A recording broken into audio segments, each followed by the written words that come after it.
Good day, everyone. I am Joy Taluse and I am going to talk about Fasciola species, the Fasciola hepatica and Fasciola gigantica.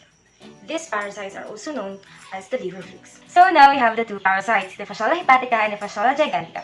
First is that Fasciola hepatica is also known as the temperature liver fluke or the sheep liver fluke, and it can be seen to our intermediate host, which is amphibious and usually living in the mud.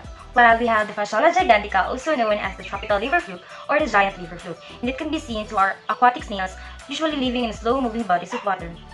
And the habitat for the two parasites is our liver. Fasciola species are the parasites found in the liver and the biliary passages of humans and herbivorous mammals, specifically the ruminants. Ruminants are the examples of cows, sheep, and goats. Fasciola species is a causative agent for the disease fascioliasis, and this parasitic infection is due to the presence of flukes in the liver and considered as a zoonotic disease, or sporadic to humans, which means it rarely occurs only. Fasciola species is a genetic parasite, which means it requires one or two hosts for them to be able to complete their life cycle. So that's why we have our definitive host and our intermediate host. In our definitive host, we have us, humans, and ruminants such as cows, sheep, and goats. We have our intermediate host. The first intermediate host is we have the snail, came from the family Limnidae, and the second intermediate host is the aquatic plants such as the Ipomea obscura, morning glory, or here in the Philippines as kangkong, and the other one is the Nasturtium officinale or watercress. In our intermediate host, which is a snail, came from the family Limnidae. We have different kinds of them around the world. In Fasciola hepatica, we have Limnidae trunculata from Europe and North Asia, Limnidae bulmoides from North America, Limnidae tomentosa from Australia. In Fasciola gigantica, we have Limnidae auricularia from Asia, Limnidae acuminata from Indian subcontinent, and Limnidae natalensis from Africa. Reports of fascioliasis date back to 1379, and the first detailed descriptions of Fasciola hepatica were published in 1523. The presence of Fasciola hepatica flukes in humans was first documented in 1760 during an autopsy of a female came from Berlin, Germany, and Johann de Brie in 18th century identified Fasciola hepatica in the sheep liver. Fascioliasis has a worldwide distribution. As you can see, the epidemiology, the green portion is the country wherein reports of fascioliasis has been documented. The white portion is wherein the data is not recorded. And the gray portion is wherein fascioliasis is not applicable. In Bolivia, we have 360,000 cases, Ecuador 830,000, Iran 10,000, Peru 742,000, and in Yemen, we have 37,000 cases. The estimated number of people infected is 2.4 to 17 million in 51 countries from 5 continents. The number of persons at risk is more than 180 million worldwide. In Asia, most human cases have been reported in Iran, especially in Gilan province and the Caspian Sea. Eastern Asia, human fascioliasis appears to be sporadic or rarely occurring, and few cases have been documented in Japan, Korea Peninsula, and Thailand. In the Philippines, no case of human fascioliasis has been documented. In Europe, human fascioliasis mainly occurs in France, Spain, Portugal, and the former USSR. France is considered an important human endemic area. A total of 5,863 cases have been recorded from 9 French hospitals from 1970 to 1980. We go down to the morphology. Fasciola hepatica adult has a large, broad, and flat body which measures 18 to 52 mm in length and 4 to 13 mm in width. It has a cephalic cone, marked widening at the base of the cone or the shoulder. The suckers are comparatively small and are located close to each other in the canonical projection.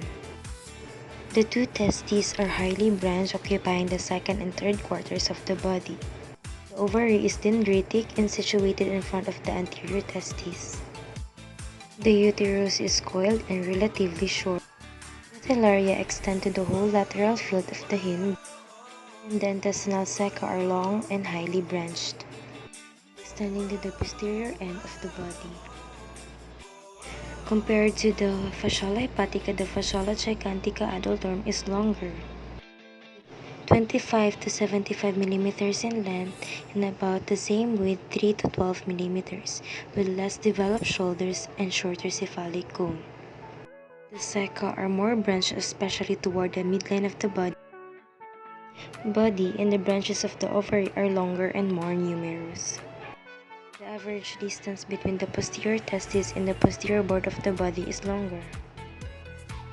Fasciola hepatica egg is large, ovoidal, operculated, and yellowish to brownish in color. It measures 140 to 180 micrometer by 63 to 90 micrometer in size. It is released from the worm still immature, containing a large unsegmented mass of vitelline cells.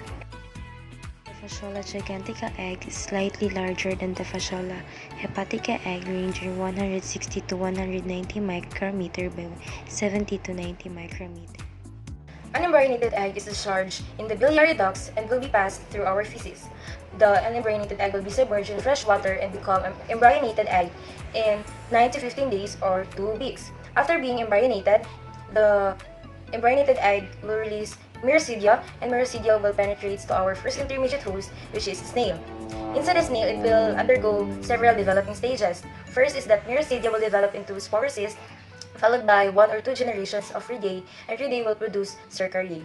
After about 5 to 6 weeks, the cercariae leave the snail, and it does it usually at night.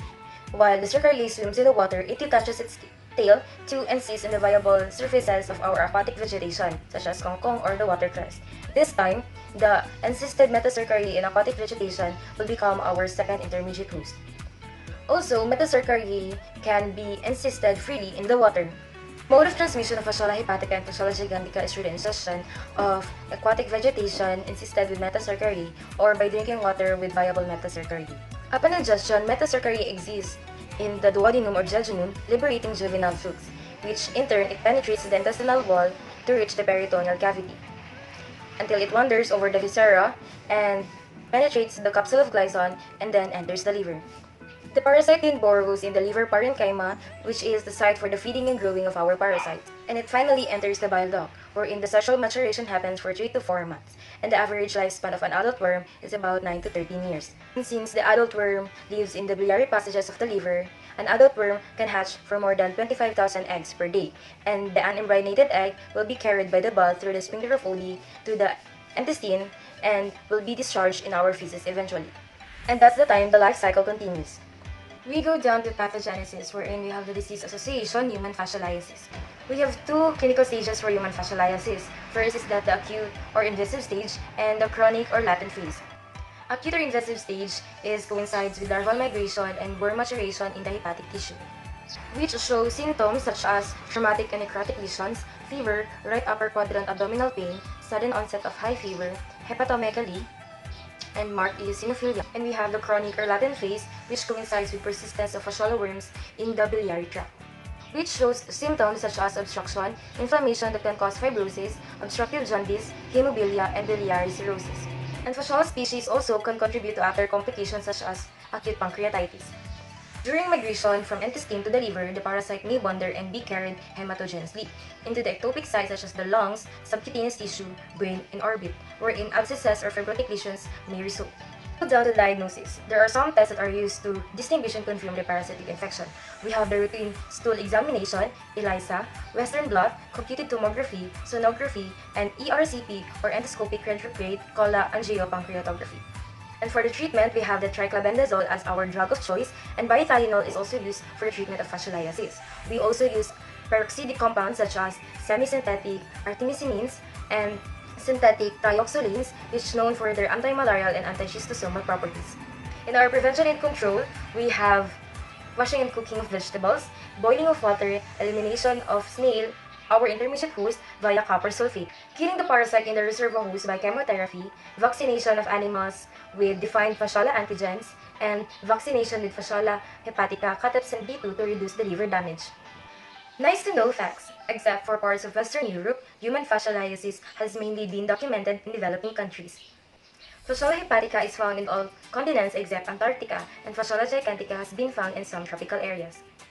Using of contaminated kitchenwares can transmit metacercariae. In the Philippines, the snail host of Fasciola species is the Limnidae philippinensis and Limnidae auricularia rubiginosa.